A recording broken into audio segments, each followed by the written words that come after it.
Instead, they talk behind my back saying I'm unfilial for going to the Shanghai office. So what? Why do I have to be filial? This concept of filial piety, this value system, what is its ultimate purpose? It's about obedience, about making you comply. Whoever loves you and whoever you love, love is something that flows both ways. If parents can love you unconditionally, you will naturally return that unconditional love to them. That's just how people are. Love flows naturally. If parents can truly love you without expecting anything in return, then when you grow up and have the capacity, nourished by this energy of unconditional love, you will naturally want to give back to them, also without expecting anything in return. But instead, some parents don't actually love their children at all. They just want to exploit them.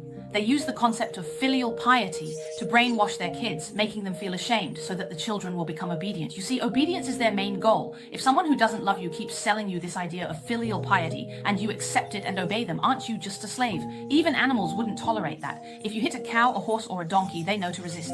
Even a little kitten, if you hit or scold it, it will want to fight back, you know? It won't just accept it. But some people say, I hit you and scold you, it's for your own good. Sigh, all right then. I hit you and scold you, and you still have to be filial to me. You're supposed to give all your resources to me like a beast of burden. Honestly, that's giving you too much credit. Even cows and horses, if you hit or scold them, will run away as soon as they can. Don't talk about filial piety anymore, okay? Just erase that concept from your mind. Love those who love you. First, learn to love yourself, to accept yourself, and to accept your own self-interest, alright? Just wipe away all that brainwashing, all those things about filial piety, all those so-called moral codes. Just erase them. All those ideas about being superior people have been around for thousands of years. Wake up already. Today, let's talk about something that is probably the most common and most prominent trait among Chinese women. This kind of mindset keeps women's spirits perpetually stunted, one of the most powerful negative psychological forces that prevents life from unfolding freely, affecting women's consciousness and subconsciousness. Their ways of thinking and behaving is the sense of sexual shame and all the related feelings that come with it. It's a form of domestication. We all know that in early human society it was a matriarchal system. Adult men and women liked each other, and if they were attracted, they would get together.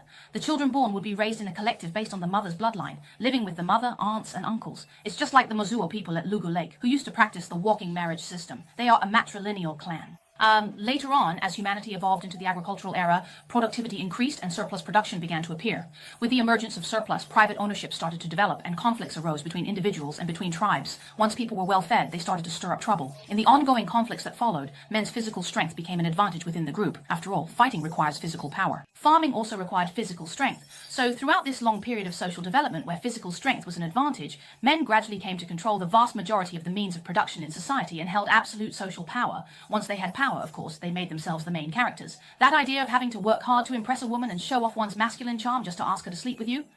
After sleeping together, if the woman tells you to climb out the window and leave, that scenario doesn't fit the main character role. It's easier to bring her home and make her your own. More importantly, if you don't bring her home, you can't be sure the child is yours. After all those tools and household items you've gathered over a lifetime, you wouldn't want to give to someone else's child. So, marriage naturally came into being. The origin of marriage was to protect private property, ensuring it could be passed down to descendants. The resulting social institution is an extension of that. Essentially, a marriage certificate is a document requisitioning a woman's womb. With this certificate, it's like announcing, this womb is for my exclusive use and any children from it are mine. So marriage has nothing to do with love. The concept of love itself has only been in our country for about 100 years. Back in 1919, before the May 4th movement, when my grandmother got married 2 generations ago, she only met my grandfather on their wedding night. The vast majority of women in that era were like this. So, did marriage require love? No, you didn't even need to meet each other. Parental arrangement and a matchmaker's word were enough. It was only after entering modern society that, in order to make marriage more alluring and deceptive, the element of love was added, binding love and marriage together. That saying, love without the intention of marriage is just fooling around, still has traction even today.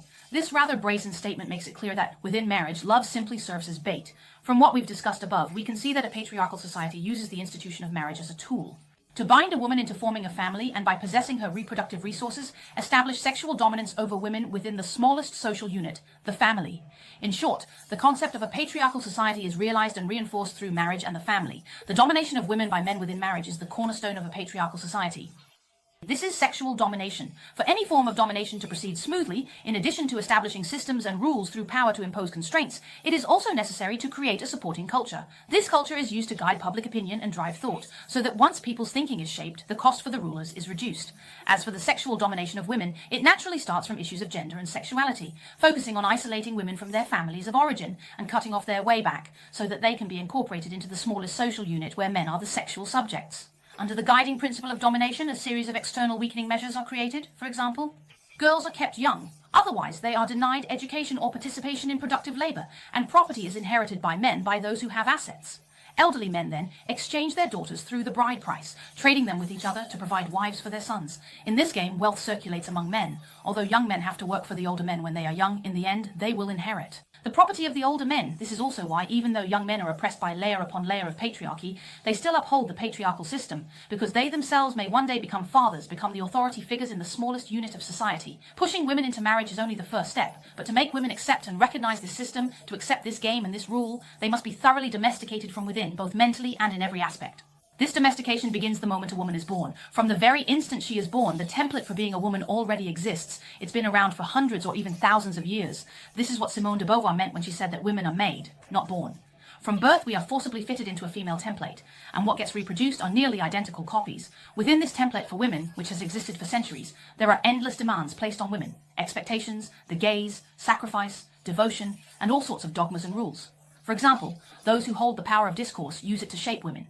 And if a woman does not conform to the requirements of this template, she is shamed, condemned by public opinion, and the people around her will point fingers and gossip until she internalizes this sense of shame and self-doubt, thus completing the process of indoctrination. The first step of domestication is to belittle her female identity, to demean her physiological characteristics. From birth, simply because she is a daughter. She brings disappointment to those around her and is not valued. She witnesses the different treatment given to her brothers compared to herself. When she begins to develop, she feels the need to hide her waist, wearing loose clothing to cover the shame brought by puberty. This includes period shame. Menstruation is seen as unclean and dirty. In the past, when women had their periods, it was as if they had to live outside the house in a wooden tub. Even today, in many folk customs, women who are menstruating are not allowed to participate. When I was a child, my mother constantly instilled in me the idea that women are dirty. She wouldn't even wash my clothes and hers together with my father's and brother's clothes, saying that women are dirty. And when hanging the laundry, my clothes and hers couldn't be hung in front of my father's and brother's clothes.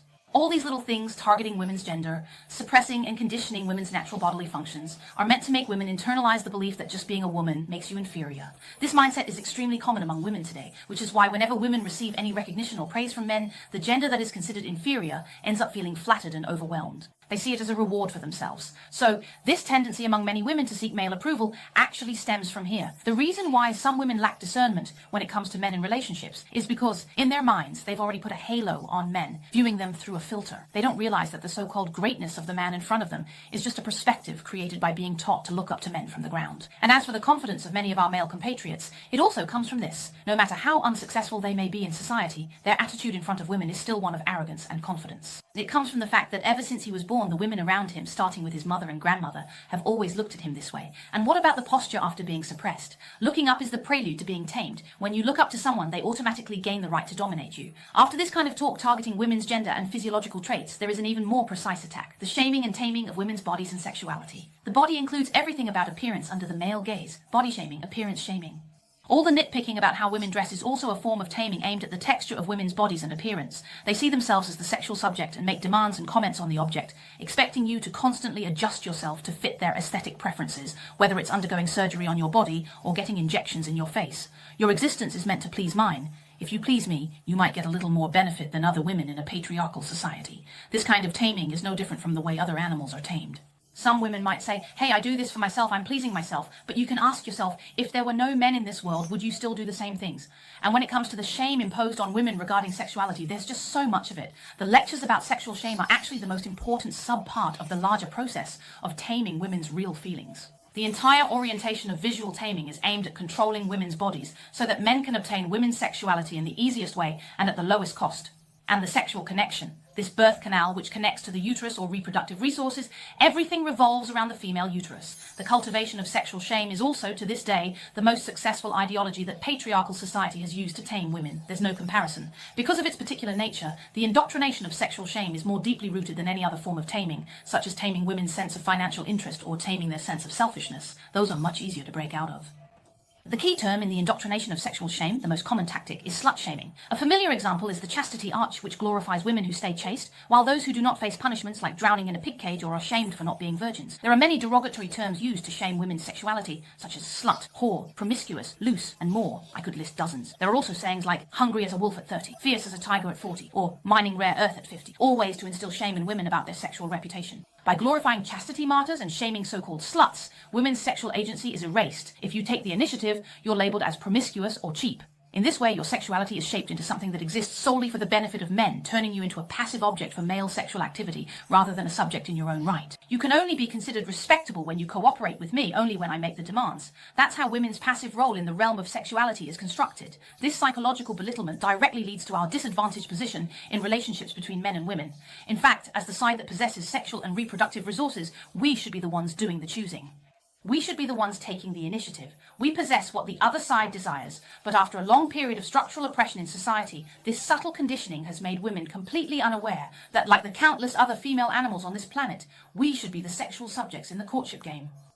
What's most disheartening is that, for many women, the very first person to shame them is their own mother. This is also one of the fundamental reasons why so many women find it so hard to break free from the grip of sexual shame. For example, ever since I was old enough to understand things, my mom would scold me, calling me grasshopper, which basically means someone who flits around and is promiscuous. The word chi is a local dialect from my hometown, and its general meaning is frivolous and promiscuous. At that time, I was only about 10 years old. I just liked playing with boys, climbing up and down, carrying things, raiding bird nests for fun, and yet my mother would shame me like that. When I was 19 and came to Shanghai to work, on the very day I left for Shanghai, I was filled with fear about the journey ahead. My mother didn't say a single supportive word to me, so just think about it. For women who grow up immersed in such an environment, it's almost impossible not to carry this deep-seated sense of shame in their bones. Many female students aren't even aware of this themselves, just like fish don't realize they live in water. For us, it's common for women to have internalized misogyny, and this misogyny starts from within ourselves, from a dislike of our own gender. Once a woman is dominated by all these forms of shame that have been instilled in her, what happens to her? Women with certain rebellious traits develop aversion, fearing being labelled themselves. So both psychologically and behaviourally, they instinctively distance themselves from such women. This leads to the widespread need for women to prove themselves. If someone calls me I have to prove I'm not. Over 20 years ago, if a girl was rumoured to have been with a man, she might even drink poison. There was also a female elementary school teacher who was the subject of similar rumours. She avoided contact with men for her entire life, never got married, and after retiring she became a nun. Who knows how many times cases like this have happened on this land. For example, last time I saw a male blogger post something saying that women who hang out with a lot of men are more likely to reply to you, and immediately a girl responded saying, "I don't like making friends, I just like staying at home." This is a deep sense of sexual shame, a constant urge to prove one's own innocence. Have you ever seen a man who, after being rumoured to have had something with a woman, felt so ashamed that he committed suicide? No, never. Such a thing is unheard of. They only boast about it if people say they're capable. So, what's truly sad is that people generally obey, well, they are bound and controlled by another standard created by this group, a standard that makes them feel comfortable. So nowadays, a lot of people just want a wedding dress or whatever else, and they really don't care whether it's good or not. I know what I'm talking about, I've said this before. I know what I'm saying, I know what everyone wants to hear, and I also know what mainstream society wants to hear. But I'm not willing to say those things. I'm not willing to talk about them. I only say what I believe is right, so I really don't care. I just don't care. Alright? Like I said before, I'm here now. I've already gotten my driver's license, and I can even drive for Didi here if I want to. Is that okay? I can drive Didi here too, or drive for Uber, or deliver food. Any of that is fine. It doesn't matter to me. Alright? I really don't have anything. I've never even worn the tattered gown of Kang Yichi, so there's no question of taking it off. Alright? Hey, I used to wash dishes, and I can still wash dishes now. I washed dishes for many years in Shanghai, so there's really no need to make a fuss, okay? If you want to communicate, just come and talk. Talking is fine, but if you threaten me, intimidate me, or say you're going to ban me or whatever, well, alright, I have just 4 words for you. I don't care. It doesn't matter to me.